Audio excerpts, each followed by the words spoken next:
Jimbo said yesterday that at some point while you were in Tuscaloosa, he was going to beat your butt. That wasn't the word that he used, but did you have any response for that? In golf? I think he meant on the football field.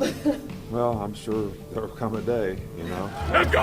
Right here in the middle of the damn field! Let's bring it down, Tigers on 3! Hell yeah! Because this is our house from now on! Yes, sir! Tigers on 3!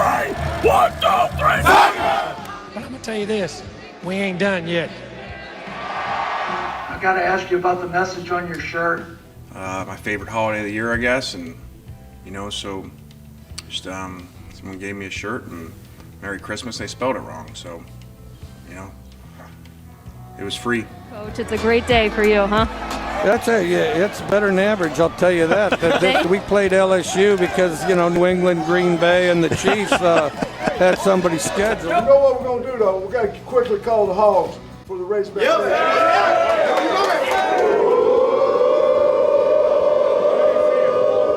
Big Tom!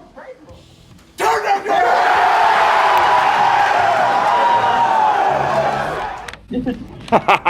The fact you're dressed as Darth Vader, do you feel like you were somewhat of a villain in this fight?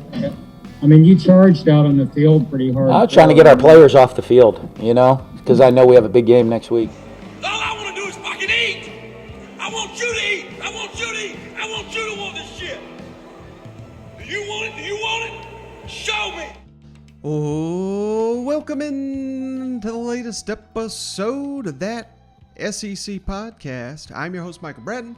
I go by SEC Mike on Twitter, and I'm flying solo for this episode, but I got a terrific guest lined up, Shawn Smith of the Kentucky Daily Podcast.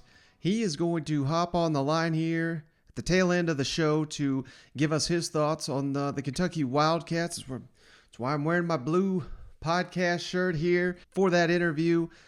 So we'll get to that in a little bit here, breaking down this pivotal Missouri game. But before we get around the league to all the news and notes, just want to start, as always, with the sponsors. Don't forget we're sponsored by HelloFresh. So head on over to HelloFresh.com/SECMike14 for up to 14 free meals, courtesy of our friends HelloFresh. And we're really trying to get this Prize Picks partnership going. So that would help us out tremendously. Head on over to prizepicks.com. Use that promo code SEC. And that is really going to keep us moving here as we are a fully independent show. So you want to play some college football fantasy with us, daily fantasy, or it could be NFL, could be NBA, could be whatever sport you're into. They've got you covered at prizepicks.com. And using that promo code SEC, they will match your initial deposit bonus up to $100, courtesy of prizepicks.com. But hey, I thought we'd try something a little bit different here with some of these non-conference matchups this week in the SEC. And what I've done is went back and tried to learn as much as I can, watching some of these games from some of the non-conference. So, we'll see how this goes. But went back and watched Texas beat Louisiana week 1 of the season. Such a huge game there in Fayetteville. Cannot wait. And we're actually going to have John Neighbors on the show. He's been on the show many times. He's going to be on the next episode breaking down this game. He's probably already drinking. I was trying to get him on tonight, but I couldn't do it. I imagine he's pre-gaming already for the Longhorns, so be on the lookout for that. But, my main takeaway, there's so much hype with this Louisiana-Texas game, week 1. I've made it clear my thoughts on the fact that Texas was thinking that was going to be a bigger game. After watching this game, Louisiana, they look small, they look slow, they look overrated. The quarterback is nothing to write home about. That was my thought. Of course, Texas handled them pretty good. But one guy that was worth all the hype was this running back, Bijan Robinson. He is legit. He can catch the ball. Obviously, he can run the ball. And credit Steve Sarkisian. I don't know if this is new or not. Hell, I don't watch Texas football, obviously. I'm going to have to start watching them now that they're in the SEC. But Steve Sarkisian got his star running back in the slot a couple of times that I noticed in this Louisiana game, getting him the ball that way, and it was very effective. So I thought that was interesting. The kicker missed a 45-yard field goal, made a 49-yarder. So I don't know what you glean from that, but maybe an advantage there with the Arkansas with their new kicker Cam Little. And then the quarterback, I mean, he's obviously going to be pivotal going into Fayetteville, rowdy crowd. I think they said he was a freshman, so would have been his first start last week. Going to be a different story playing in front of the striped out Razorback fans this weekend, but I just thought he was okay. Not bad. He can certainly run the ball. He's got a nice arm, but I think if KJ Jefferson plays the way I know he's capable of, I would give the edge at the quarterback battle there to the Razorbacks, so that'll be something to watch. Number 2 for their team, I couldn't tell if he's a running back or receiver. His name is Johnson. He's got some moves now. He's one you got to watch your eye on. And then number 4, receiver Jordan Whittington. He looked tough as hell. So I think Barry Odom and company, this is going to be the matchup. Barry Odom, Steve Sarkisian going head-to-head. I think that'll be the one that determines the outcome of this game because by all accounts that I'm seeing, Texas has got some skilled position players that are really going to threaten the Arkansas Razorbacks. So we'll get to predictions. We'll get to our interview with John Neighbors on the next episode, but that was kind of my takeaway from watching Texas in the opener. Now, I also, for Tennessee fans, hey, we didn't forget about you, watch this UMass at Pitt game. And, man, the quarterback for Pitt, he's no joke. Kenny Pickett is his name, I believe. He's solid. I believe we had Steven Lazen on, or maybe it was Brett Sianka, Pitt 6 previews. One of them said this kid is going to leave Pitt as the all-time passing leader in that school history, which, hell, I believe they had Dan Marino, if I'm not mistaken. So you know he can throw the ball. I was surprised to see how mobile he was. He's going to be a real problem for the Vols. And then tight end Lucas Kroll, former Florida tight end, had no idea he was still playing, but he looked like Pitt's best receiver. So, man, I'm seeing red flags here. A mobile quarterback, tight end. I mean, these are things that have plagued the Vols for a year. Of course, it's a new era under Josh Heupel and defensive coordinator Tim Banks, so maybe they'll scheme that up. And how about this observation? Pitt's offensive line, I didn't think they were that great. Got stuffed on a 4th and short near the goal line in this game. And again, they're playing UMass. Vet, every time we talk about Tennessee this week, all I heard was Bowling Green, worst team in the country. I can't tell the difference between UMass and Bowling Green and Akron and Eastern Illinois. I mean, all these teams look terrible. So UMass completely overmatched, yet the offensive line was losing some key battles in this game. That's something to watch. Number 8, defensive lineman for Pitt. He looks like a monster. He's going to be someone they have to watch out for. And the biggest thing, exotic blitzes. Pat Narduzzi and his Pitt defense, they'll stack a bunch of defenders on the line of scrimmage to try to confuse the quarterback and the offensive line. And you just never know where the pressure's coming from. They'll drop guys out of that. They'll blitz the others. So that is going to be something to watch. And, of course, Josh Heupel and Pat Narduzzi, this will be 3rd year in a row they've gone head-to-head. They split. I believe the home team has won each of the last 3 between that matchup. Obviously, UCF and Pitt is what I'm talking about, not Tennessee. So, first time Pitt and Tennessee in the Johnny Majors Bowl. So I don't really know if there's a real advantage there because they've seen each other. I was on John Reed's Talk Sports, Fox Sports Knoxville radio show, and he was asking me, who's got the advantage there? I don't really think you got one, considering that they've seen each other so many times. I think it's just going to come down to execution, because I don't think there's any tricks that Josh Heupel's going to have that Pat Narduzzi's not seen, and vice versa. So maybe if you want to say Pat Narduzzi, he's got his players there. He's been there a long time. He's got a system implemented. Probably a little advantage there for Pitt compared to Tennessee, who clearly in the opener, the quarterbacks and receivers kind of still working through the kinks of the system. They've had a little bit of a head start. They got to play on Thursday where Pitt played on Saturday. So take that for what it's worth. A couple of extra days preparation going into this one. Should be a really good game. And then bad news for the Gamecocks, man. I watched this ECU versus Appy. Game was in Charlotte. Had no idea. ECU's offense, they look legit. A lot better than I anticipated, considering they got smoked by Appalachian State. They run kind of like a shotgun spread. I guess they're still running what Lincoln Riley left them with. That's kind of what it looked like. Of course, I'm not saying East Carolina's Eddie Oklahoma. They certainly don't have those players. But number 25, the running back Mitchell, he looked like a hell of a player.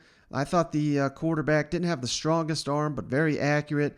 A lot of dink and dunks, but very effective. He can roll out. He can run. But good news. It's not all bad news for the Gamecocks. Good news. East Carolina's defense looks like garbage. I think South Carolina, of course, we don't know who the quarterback's going to be at this point. Zeb Nolan, who looked fantastic there in the opener, or is it going to be Luke Doty? I think whoever it is, I mean, they're going to have plenty of opportunities to score against this East Carolina defense because Appalachian State did whatever the hell they wanted to them. So I think it's going to be a high-scoring game. I really do, between East Carolina and South Carolina. So just those are my observations. Take them for what they will. I literally have never watched any of these non-conference teams until today. I went and watched all of those. So just wanted to share a little bit of a preview of what I thought those teams had to offer in the non-conference this weekend. All right, so like I said, we've got an interview lined up here with Shawn Smith. We're going to get to that in just a minute, but we do have news, so let's kick it around the league. Now let's go around the league. You know, this is not a democracy. Everybody doesn't get to do what they want to do. Everybody don't get to do what they feel like doing. You got to buy in and do what you're supposed to do to, be a part of the team and do the things you need to do in practice every day. Sense of urgency, play fast, execute, do your job. Guys on the sideline sitting there pouting. I can't stand that either. Sit there and pout on a sideline. Because that's the ultimate in selfish. The last play didn't go my way, so I feel so bad. Well, nobody thinks, you're a tough person when you do that. Nobody thinks that. What they do is they point at you and laugh, and then they nudge their buddy and, hey, they see that guy for this team over there on the sideline, and they they'll use words like wimp, although they'll use other ones too that I think are even better words with regard to describing what I'm witnessing at times. We see you as a tough, hard-nosed, boring football coach. Oh, thanks a lot. Who says that? Sam, I think Arkansas was an underdog in every game last year, and I know you guys don't worry about it. I know we were, yes. We had potentially big news out of Athens. I'll get there in just a moment, but I had to start with this because it's Mercer week down in Tuscaloosa. It's kind of why we've not been talking about the Crimson Tide. Given the fact that they smoked Miami, that thing was over early in the third quarter. There's just not a lot of value in breaking down this Alabama-Mercer matchup. And I think the Crimson Tide players are fully aware of that because Nick Saban opened his press conference here on Wednesday. My man was heated up, and he said, by God, it took us half a game before the rat poison took this program over. Okay, I think several years ago, it was the 6th or 7th game of the year. We just beat Texas A&M, and people started talking about our team. And I had to bring everyone's attention to what I referred to as rat poison. All right, so now we basically played one half of one game. All right, we went ahead 27-0 in the game. And then it was basically 17-16 after that with 2 stops inside the 5-yard line. And, so we didn't maintain our intensity in the game. So we were affected by the scoreboard. So we haven't proven that we can play for 60 minutes. Then we come out on Monday and really not ready to practice. I guess because of respect we have for the opponent, I don't really know all that. Or maybe it's what they read on social media or in the media or whatever after one half of a game this season. And, then it was hot yesterday. So we got every external factor in the world that is affecting our ability to maintain intensity and play the way we need to play and practice the way we need to practice to improve. We got the scoreboard affects us, who we're playing affects us, the heat affects us, the media and what you guys write every day affects us. So, to me, we got to prove that we can play and maintain intensity for 60 minutes in the game, execute, do our job, play hard, finish games, finish plays, do things the way we're supposed to do it. So, I'm really excited about being able to play at home this week. All right, so clearly a message being sent here from Nick Saban to his team, but hey, he's doing what he can to try to get them up for this game, get them motivated. We all know, hell, Alabama could roll out their third string against Mercer, and this game would not even be contested. This may be one where Bryce Young, first 2-3 possessions scores a touchdown. You pull him, you pull all these guys that don't necessarily need the reps, get all your young players on the field. So I just thought this was hilarious. But Nick Saban, it's taken him literally, well, he says half a game. It's taken him a game to get fired up and angry heading into this season. And, man, thoughts and prayers with Mercer after this one. All right, but we teased it there. Let's jump on down to Athens, where some potentially big news from the Bulldogs. I saw it first from 24/7 Sports' Jake Rowe, but JT Daniels dealing with an injury to his core, ribs, oblique. Kind of uncertain as to what the exact injury is, but according to 24/7 Sports, JT Daniels may not play against UAB.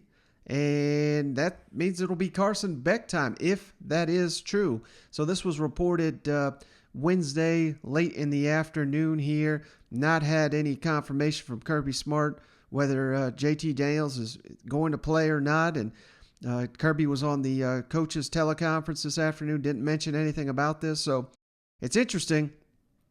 I tried to get Shane on the line here. He says, sounds like they're just trying to make excuses down there for how poorly the offense played. But, maybe there's some merit to that. Maybe that's why JT Daniels played so poorly in the opener, potentially got hurt in the Clemson game and just tried to gut through it. I don't know. But that'll be something interesting to watch. See how well Carson Beck plays if he does start against UAB, because UAB's no joke. Certainly, I don't think Georgia's in any danger with or without JT. Hell, we don't even know. He may throw for 400 yards against UAB, but I don't think so. Given what we know about Bill Clark and his program, they're defensive minded. So, this will be a little added intrigue here for Georgia. And of course, you got everything they weren't hyping up the Clemson game so much, but when you win a game like that, it's natural to have a letdown. So that'll be really interesting to see. JT Daniels, will he or won't he play?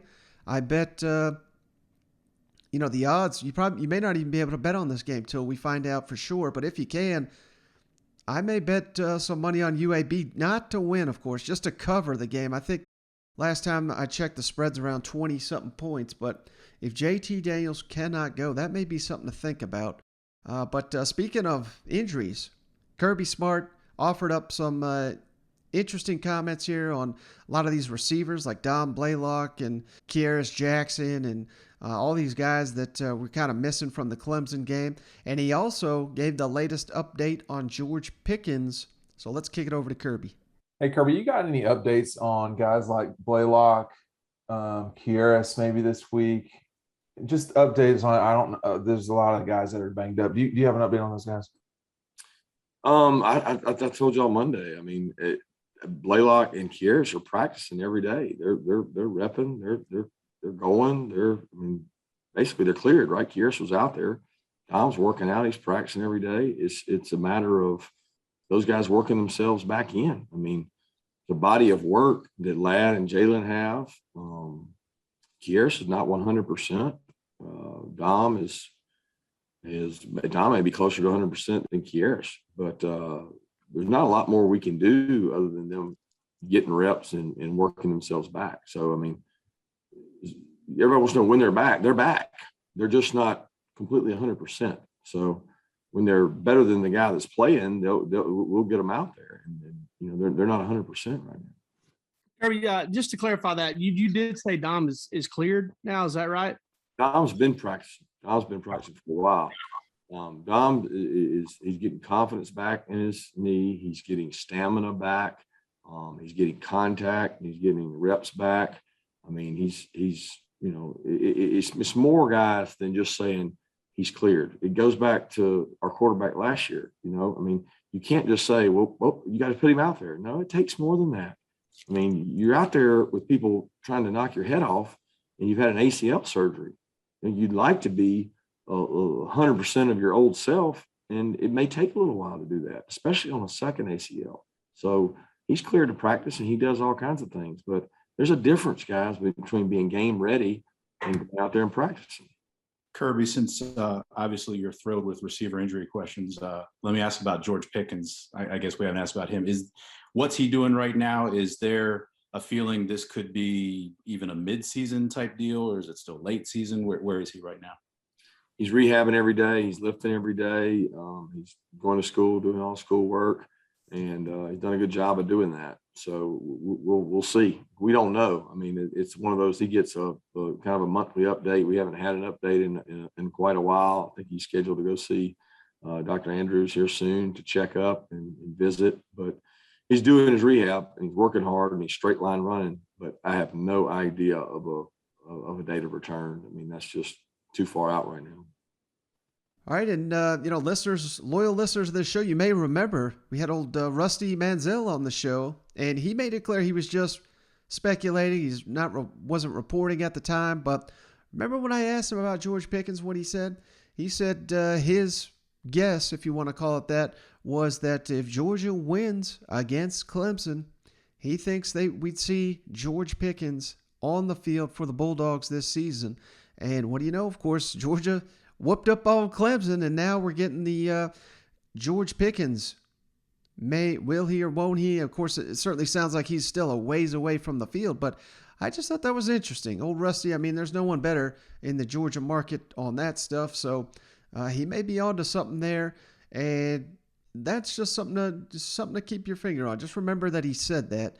And one other thing here from Athens, Warren McClendon, the offensive lineman, he met with the media here on Wednesday, and this was after the JT Daniels news kind of broke. If it is news, we don't even know. It's so weird down there, but he was asked about him, and he gave an interesting answer because it sounds like he's playing. Sounds like Carson Beck's playing. I don't know what to make of this. So let's kick it over to Warren McClendon.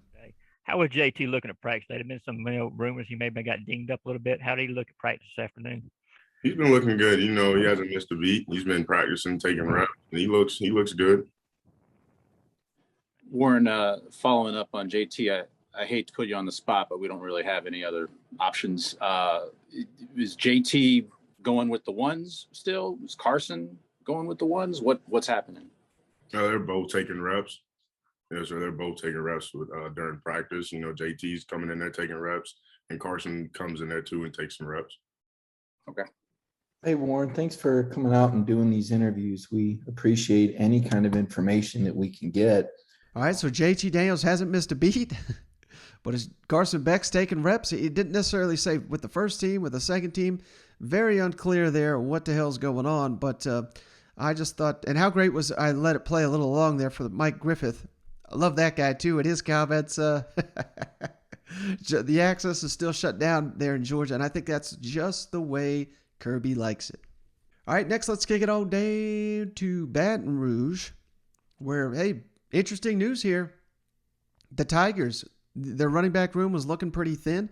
Now they got back Trey Bradford, who he played last year. He was a freshman, transferred during the offseason to Oklahoma, left Oklahoma, now he's back. And from what I understand, if you do that, as long as you don't play in a game, Trey Bradford did not play for Oklahoma. He left during Sooner camp.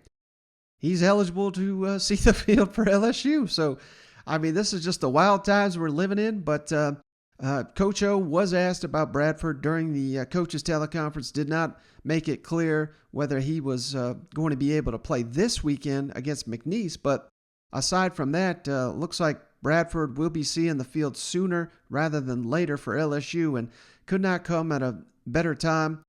Of course, the offensive line is still a massive work in progress, and a lot of those guys are out this week. So it may not matter so much who you got running the ball. It's all about the blocking or lack thereof we got in Baton Rouge right now. But that's something to consider. And Coach O was also asked about fixing these damn crossing routes. I don't think LSU fans, this is the last time they want to hear about crossing routes, but they got to get that fixed. And what are the key takeaways Coach O had from the Week 1 loss to UCLA? He was asked about that as well. Hey, Coach, a lot of the offensive linemen, obviously you recruited, other big schools wanted them too. Has it been frustrating that you haven't been able to build your too deep and some of those younger guys just haven't been able to get on the field? Yes, it has. And, look, man, we won a lot of games with Austin Deckles and Ed Ingram. Those guys, we won a championship with those guys. Those guys started as freshmen in the swamp. So, those guys are good football players, and I believe in them. It's a shame that we lost our left tackle right before the season. I think that hurt us a little bit, and Liam's back, but we got to have more continuity. They just got a new offensive line coach. I'm not making an excuse for them, but it's different for the guys. It's going to take time for them to gel. I believe in Brad. I believe in this offensive line. Some of these young guys are going to have to step up. I think this morning in your interview, you're saying one of the things that was, I guess, disappointing with the defense was kind of the crossing routes, the issues you guys had with the crossing routes. I'm just curious as to how you can, improve on that in a week's time, and just kind of who are some of the players you're hoping will step up. Well, we went back and we looked at why we're not covering them. We had an extensive meeting on that. We came up with some drills to help our guys cover the certain crossing routes that we seen. We had seen some different stuff that they hadn't seen. We saw some different stuff that we hadn't showed them in practice. So that's coaching, and so I think we fixed that. We made a couple of adjustments, a couple of calls that when they get in a couple of formations, that we can take the heat off of the crossing routes. So I know we made some adjustments this week. I saw live action the first time with our defensive coordinator, so he's got to learn our players got to learn our defensive coordinator, and we got to make a big jump this week. I just want to ask you, in relation to solving some of the crossing route issues, is it more of a playing more zone? Is it personnel? You got to get better. Get different personnel on the field. Well, as far as the crossing routes, I do believe is zone. Sometimes we have some match zone principles that we have to look at, see if our guys can trust their keys and get it. They were showing some different keys that were putting them in a confusing situation that was allowing those crossing routes. And we looked at it, and we looked at the terminology and what we're doing. So we fixed a couple of things this week. We made some adjustments if they get that look again, and hopefully that we can cover them. How lengthy is the list of things that you have to get fixed in a hurry, and what are going to be the few easiest things that you're going to be able to fix the quickest? Yeah, I think that when you look at the film, the thing I was most pleased with the effort and the want-to of the players. There was no question about that. It's been like that. It's been like that every day of practice. So the leadership, the continuity of the team, everything else can be fixed. But that right there, to me, is the most important. They've got it. Great leadership, a great team unity. Now, it's fundamentals. It comes down to stance alignment, assignment, simplifying stuff. Make sure, let's see example for offense. We have to protect the quarterback better.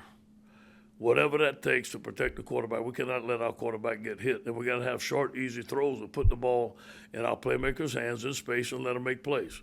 So that, and have a more variety in our run game. So we got to get that going. On defense, we got to be able to stop the run. Whatever that takes, whatever we got, gap football, whatever it takes to stop the run, we got to do that and eliminate the explosive plays. We had 11 explosive plays, and that's way too many. All right, it's pretty bad when crossing routes comes up twice in a press conference, and that's kind of the main takeaway, but that is just something they have got to get a handle on here because Mississippi State here in a couple weeks, that's LSU's first SEC game. They're going to throw every damn crossing route Mike Leach has got in the book. They're going to be throwing them at LSU, particularly after what we saw last season and how they tore apart that man-to-man LSU defense. So, hey, we got a couple weeks to work on it. Got to get that corrected because that has just been damn torturing them Tigers. All right, last thing, let's kick it on down to Lexington. We're going to get to our interview here with Shawn Smith of Kentucky Daily in just a moment. But right before we do that, offensive coordinator Liam Coen he met with the media, and I thought this was pretty interesting because this is one of the key matchups, arguably the biggest matchup of the coaching front going into this Kentucky-Missouri game. Liam Coen has been on NFL staffs that have faced Steve Wilks, so the familiarity is there. Going to be fascinating to see the wrinkles that these coaches come up with for Saturday's matchup. Liam Coen was asked about that, facing Steve Wilks previously, on the adjustments that the Rams had to make because they were struggling so much against Steve Wilks. And hell, Missouri was all over Central Michigan's quarterback. 9 sacks all over the field. Blaze Aldridge, I believe, had 3 himself. Multiple turnovers forced by Steve Wilks' defense, and that's the key. I mean, they got a little bit run on, but they're going to be a bend but don't break.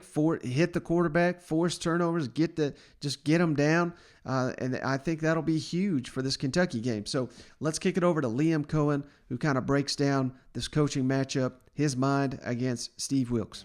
You went up against Steve Wilks a few times. Yeah. Divisional opponents. So what do you just recall from those matchups and how his team played? Aggressive, ton of man coverage. They had some really good players, Buda Baker, Patrick Peterson. They had some guys that could really play in the secondary that can play man coverage and fly around. They want to get their safeties in the box. They want to try to stop the run and challenge you on the perimeter to throw the football and challenge you to win one-on-one matchups. And that's something that we have to try to defeat. I mean, that's a big challenge for us on the perimeter at the quarterback position. What his defense does is it creates tight window throws because he plays so much man coverage. All that is, it's constant tight window throws where when you typically play against more zone-oriented defenses, there's a little bit more voids. I know it was only one game, but was there anything in there that was different from the NFL to college jump? Not really, to be honest. I mean, it looked very similar from what he was in Arizona and then what he was when we played them in 2019 at Cleveland with, he threw some wrinkles at us, in Cleveland in 2019 that we'll be ready for, that we have a preparation for as well. I was going to ask you about that game in Cleveland. You guys had 3 at the half and obviously had to make some adjustments. Yeah. Is that something you anticipate will be big? I do. I mean, I think they've got to have some things ready for us, right? They've had a lot of time to prepare, as have we for them, and I got to believe that they're going to be ready to go and have some things that were probably unscouted looks that we need to be ready for and be ready to adjust. Similar to this past game in a lot of ways where we had an idea what they were going to do, but we needed to prepare for some unscouted looks and have some adjustments ready to go. And, speaking of like the post to Ali, that was not in our game plan. That came from up top, from the guys up top that saw something from the previous drive when we threw the deep curl to Ali, and that came from up top. We didn't have that play in the game plan, and our guys went out and executed at a high level. What do you see when you look at the film from Missouri this past weekend? What made them so able to put so much pressure that they had 9 sacks? They're good up front, man. They got some long, athletic kids up front that can really rush the passer, and they're so aggressive in their man coverage that when the running back blocks in protection, they add their backers on because they're covering them in man coverage. They what we call green dog the back, and that allows for what you would think would be a 4-man pressure or 4-man rush instantly becomes 5 or 6 when the linebackers see the backs block. And so that's something that we need to really be ready for, and that's a challenge in itself that presents us. All right, so I just thought that would be the perfect clip here leading up to our interview with Shawn Smith, the founder of GoBigBlueCountry.com and the host of the Kentucky Daily Podcast. Shawn Smith, really appreciate his breakdown here of the upcoming matchup between Kentucky and Missouri. All right, we're pleased now to be joined by Shawn Smith. He's the founder of GoBigBlueCountry.com. He hosts an outstanding show, Kentucky Daily, and you can follow Shawn at GBB Country. Shawn, thanks so much for joining me. I really appreciate it. Mike, I really appreciate you having me on. Looking forward to it. Yeah, so, obviously I really wanted to have you on to talk about this huge matchup with Missouri. But before we get to that game, just wanted to get your thoughts on the new offense and Will Levis. I mean, my God, that was maybe the most eye-opening thing there week 1 in the SEC. I know the competition, not exactly stellar, but big play passing on first down. That was eye-opening to me. They had 4 passing plays of over 30 yards, which matched the total from all of last season. Heck, they had 4 passing touchdowns. So what were your thoughts on the offense and Will Levis engineering it? It just looks like they have a guy that's confident in slinging the football, something that they've not had in a long time, Mike. You know that ever since Mark Stoops has been in Lexington, they've not had someone that just had that confidence to make those throws. And the big one to me was the big touchdown to Josh Ali there in the first quarter, because he had a wide open running back for a check down that probably would have gone for 25 to 30 yards. In past years, Kentucky's quarterbacks, I don't even think would have taken that shot down the field. They would just dumped it off. His eyes were downfield the entire time.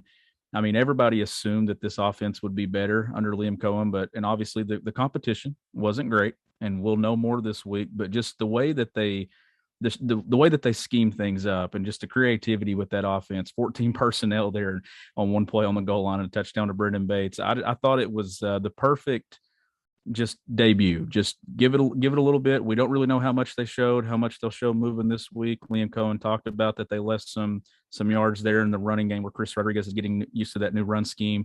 But just overall, you couldn't ask for anything better from a debut. And I mean, Will Levis was incredible. Well, I'm glad you touched on Josh Ali, because I wanted to ask you about him next. Wan'Dale Robinson, of course, lived up to the billing. He looked incredible, but they're going to need obviously multiple options if they're going to contend in the SEC. And for years, I've heard, what a good player Josh Ali is, but we've not really been able to see it for obvious reasons. They've not been able to get him the ball. So was that a surprise to you at all? Just how great he played. And do you think maybe he's one of the more underrated receivers in the SEC now that he's got a quarterback that can get him the ball? It didn't really surprise me, because I always thought that I heard Josh was an excellent route runner from people that had played with Josh, and we just never really got that opportunity to see it. And the year that they had Lynn Bowden playing quarterback, those receivers just lost so much development. You could even say they lost a lot of it last year. So I went into this year, I actually picked, and you don't really pick seniors, especially a fifth-year guy, to be your breakout player, but he was actually my breakout player pick. Usually that's a younger guy moving throughout the program. So I wasn't surprised with that. And I just think that having Wan'Dale Robinson, having a guy like Chris Rodriguez on those play fakes that just require so much attention, I think that you look at Josh Ali, and he could be, honestly, I think he could end up leading them in receiving yards this year. Even though Wan'Dale's probably their best option, I think that Ali could be one of those guys on third down for Levis in the middle of the field that can make a lot of plays. Now, how fired up is Big Blue Nation for this Missouri game? Because I think one thing we've yet to really see play out is, after last season and the crowds not being in full effect, I don't know that we've seen yet visiting teams really being affected by the home crowd yet. I think we may be getting that in Lexington. Are we expecting a sellout there for Kentucky? I'm expecting it to be close. For sure. I think that this will be the biggest game, obviously, since Florida came to town in 2019, and that was a sellout crowd. You see Vince Marrow on Twitter yesterday talking that they need Kentucky fans to sell it out. Mark Stoops has challenged fans. Will Levis has said it. I think that people are looking at this game. I think, honestly, people have had it circled for a while. Mark Stoops downplayed this being a rivalry in the SEC East, but, Mike, whoever wins this game, it's a pivotal matchup. I mean, it propels one of these teams upward, while the other one kind of it sets them back a little bit. I mean, Kentucky fans are dreaming of a 9 to 10 win season. That doesn't happen if they lose this game. If they win this game and they start 4-0 and they have a realistic chance to do that before they get into that middle third of the schedule, this is the game that really determines their season, in my opinion. Yeah, and I'm not huge into what's happened in the past really has any impact on this season, but under Mark Stoops, as your co-host there, Derek Terry pointed out, I mean, the score is exactly 177 to 177 between Kentucky and Missouri in the Mark Stoops era. So, you cover this team, you do an outstanding job, but in your mind, where's this game in the pecking order, and how unbelievable is it that year after year, this is usually such a close game? Well, early on, I started covering the program in 2017, and at that point, South Carolina was the game. That was the one that really sent the season one way or the other. I think that has now shifted to Missouri, and I think that that's the bigger game. I think it's the biggest game on their schedule. I think it's bigger than Florida. I think it's bigger than LSU, just because it sets the tone early. Being in week 2, Mike, I think it's the biggest matchup of the season for them, because if they lose it, then you're going to have people saying, well, maybe Kentucky wasn't what we thought they were. Maybe Kentucky, we were maybe overhyping them after the first week. If they win it and can carry some of that momentum and get to that 4-0 mark, because I like them against Chattanooga, I like them against South Carolina. If they get this one, it's a realistic chance that they go into that middle third with Florida and LSU coming to Lexington unbeaten. If they do that, Lexington's going to be in a frenzy. I mean, that place is going to be sold out both weeks back to back. Not saying that they're going to catch Georgia and win the SEC East, but if you want to have a shot at second, you got to get this one. And that's why either of these teams, both these teams to me, have the potential to do that. The loser, I think, just doesn't have a chance. The winner really sets themselves up. Now, this game has, such a big impact for obvious reasons on this season, but is there any, I don't know if pressure is the right word, but if Kentucky were to lose to Missouri for 2 years in a row, and this is just the beginning of the Drinkowitz era there in Columbia, does it really, in my mind, it cements Missouri as a better football program than Kentucky? I mean, I don't know how you can argue it otherwise. So, I mean, do you see that? And is there pressure on Mark Stoops to get this win based on that? I think there is. When you're talking about a program that talks all the time about wanting to climb the pecking order of the SEC, you have to beat the Missouris. You have to beat the South Carolinas. If you ever want to climb and be in that top 2, top 3 in your division, and now the SEC adding more teams in the future, you got to get these teams now. And then in one note too there, Mark Stoops has a chance to climb above 500, which is incredible. He was 12-26 at one point. And with the win Saturday, he would climb above 500 in year 9. So he's never had a 500 record at UK. The last coach, I'm pretty sure, Mike, that had Joker Phillips, I know, started out really hot his first season, and then that kind of went the other way. But you'd have to go back to Hal Mumme as a coach that this far in had a winning record into his tenure. So I think that that's another note as well that you throw in there. It's a big game for Mark Stoops. It's a big game for the program. The fans, you're expecting it to be a full stadium. That this is the one that you grab attention. And I actually think Kentucky wins this game by about 2 touchdowns. I just think that the revenge factor last year, that was the game that John Schlarman didn't make the trip right out there in Como last year. And I think that team was going through so much that I think, and then Mark Stoops talked about it Monday, they weren't prepared, and that was on him.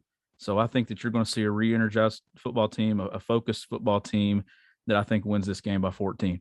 It's interesting because I was going to ask you about that. I've not seen Mark Stoops kind of come out and, say he got out coached and, vow that that's not going to happen again. And I don't know if you caught Drinkowitz yesterday, but, he was heaping praise on Mark Stoops. And at the same time, he noted, well, hell, he's been there almost a decade and, we're just getting this thing going. So I don't want to say he's making excuses, but clearly I think Drinkowitz outcoached Mark Stoops last year. So how much, not only Mark Stoops, but that entire Kentucky program, how much motivation does that give them this week preparing for the Tigers?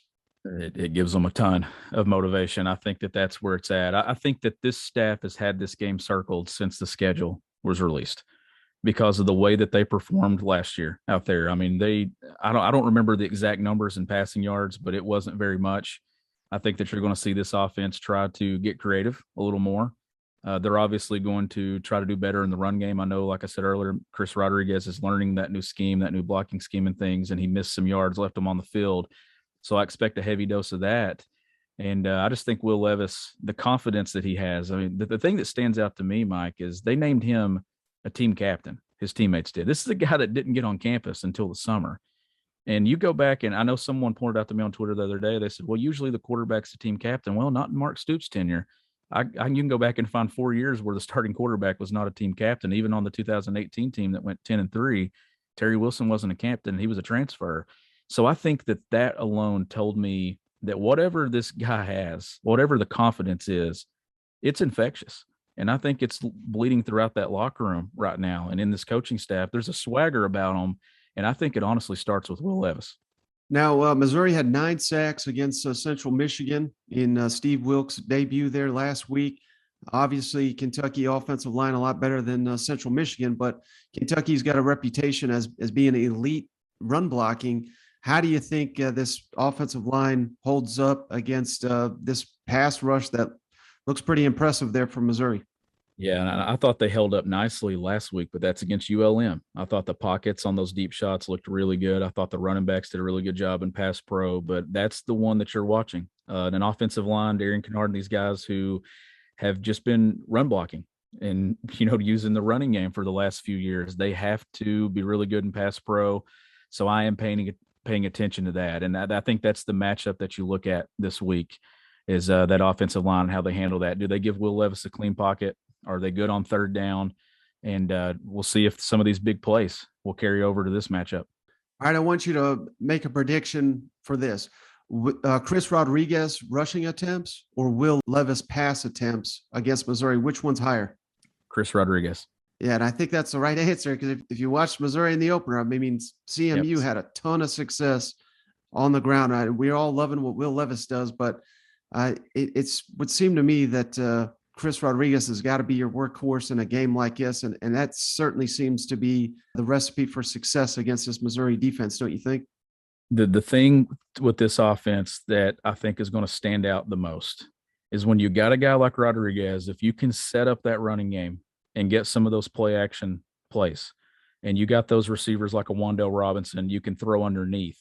I think that the underneath part of this offense is actually going to be where Kentucky gets a lot of damage done this year. Not as much down the field and over the top. I think that middle of the field, those underneath balls, are where it's at. All right, last thing for you, Shawn. Obviously, you're picking Kentucky to win it. Not surprised by that prediction, but if Kentucky wins it, why? And then if Missouri wins it, if that were to happen, maybe there's issues with Kentucky that you see being exploited. I'll go the revenge factor for UK. I think that they're going to be playing with some emotion coming out. First big home game at Kroger Field in 2 years since the pandemic started. I'll go with UK winning it because of those things. And then if Missouri wins it, I think it might come from Kentucky maybe putting too much pressure on themselves, or maybe ULM wasn't the competition Kentucky really needed, and maybe this up level in competition, this uptick in it, maybe Kentucky's not ready for it. Maybe the timing's off on some of those throws, some of those plays. I think that would be the difference maker, honestly. I think Kentucky's the more talented team. When you look at recruiting, I think that they've recruited better to this point. But Missouri's certainly closing the gap when it comes to 4 stars and the number of 4 stars on the roster. This is just a massive matchup. This is one that Mark Stoops does not want to lose. You want to get this one with 2 games coming up that you feel like you have a good shot at winning. This is just a massive game for both these programs. Whoever wins this game, I actually think finishes second in the SEC East. That's how pivotal I think it is. All right, he's Shawn Smith, founder of GoBigBlueCountry.com, host of the Kentucky Daily Podcast. You can give him a follow at GBB Country. I really appreciate you, Shawn. I appreciate you, Mike. You do an excellent job. All right, so just want to say thanks to Shawn once again for hopping on the line. And, hey, if you're a Missouri fan saying, what the hell, all this Kentucky talk, well, I got a Missouri guest coming up on the next episode. So he'll give us Nate Edwards from Rock M Nation. He'll give us the Missouri side of this coin here, in addition to our John Neighbors scheduled interview. So, hey, we are loaded up. Next episode of the show, Shane will be back. We'll be making our picks for week 2 in the SEC. We'll have multiple guests. It's going to be a loaded show, so stick around for that. Hey, as always, you made it this far. Give us that 5-star written review on the Apple Podcast app. That really helps the show grow. And send those on over to us at thatsecpodcast@gmail.com, or hit us up on Twitter with those reviews, and we're happy to send you a beer koozie free of charge just for that review. We got all 14 SEC teams covered. So that's just our way of saying thanks. But that's going to do it on this episode of the show. Catch you on the next one.